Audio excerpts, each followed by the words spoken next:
But the fact of the matter is that our way of life relies heavily on them. We talked to local northern beekeeper Charlotte McGowan for more information. I've got 5 acres of property, and we have a large garden and fruit trees, so bees help with the pollination, so we will help get produce.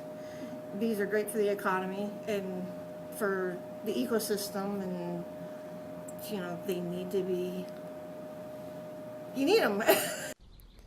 There isn't much doubt that bees are important. Beyond the natural beauty of wildflowers pollinated by bees, or even the economic dependency of registered beekeepers on them, an annual $15 billion worth of United States crops rely on bees to pollinate them. That's 70 major crops grown right here in Ohio, such as apples, strawberries, and pumpkins. Because you need them for the pollination. Yeah. And this is especially the cross-pollination, if you want anything. Like I said, if you don't have them, the year of my garden that we did not have that many bees, the garden did very lousy. We didn't get, we got all kinds of flowers, but no fruit. Last year we had more fruit than we could know what to do with. Because of the bees, yes. Yeah. Because 2 years ago we didn't have it. We just got the bees this past spring. And we're getting 4 more hives this spring. So, we have lots of bees. But for decades, bee population has been dropping dramatically. From just 1982 to 2007, there was a drop from over 4 million to under 3 million bee colonies. This rapid decline is due to the sudden disappearance of worker bees, called CCD, or colony collapse disorder. But what causes these bees to just disappear? What are your opinions on the decreasing bee population? What do you think the reasons are? How do you think that's going to affect? I'm not sure of the whole reasons. I know insecticides have a lot to do with it. The invasionary species of bees, because the regular bees, the ones we have, I've even seen them fight off wasps and other types of bees, and because they'll try and invade their hive. So, because they smell the honey and they want it too. So if they have a stronger bee population coming in, then your normal honeybee population is going to decrease. But, sometimes they eventually will lose.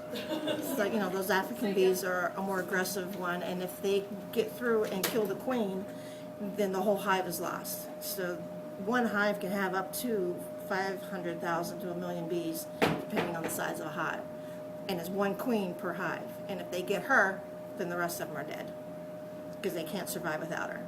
Insecticides are the most talked about cause of CCD, and while it is definitely a concern, there's a pretty hefty list of reasons for the population decline: disease, air population, inadequate food source, and the introduction of parasitic varroa mites in the U.S.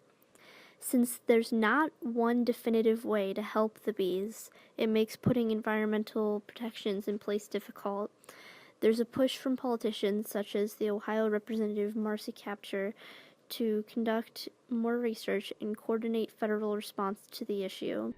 The amendment being offered today will help coordinate the federal response to the sudden, massive, and frightening decline in our nation's bee population.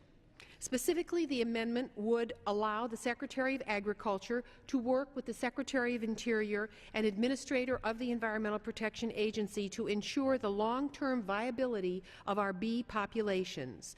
The amendment would allow the establishment of a task force on bee health and commercial beekeeping to coordinate federal efforts in addressing the significant bee population decline.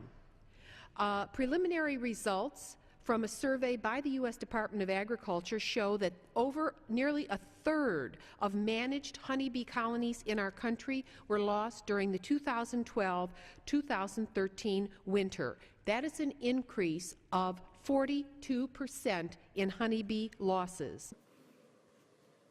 Last summer, President Obama announced that the Environmental Protection Agency and the United States Department of Agriculture would be working together to research deeper into why many key pollinators have been dying off. He's also recommending that $50 million be put toward more research and the physical efforts to raise the population of bees and other valuable insects in the 2015 budget.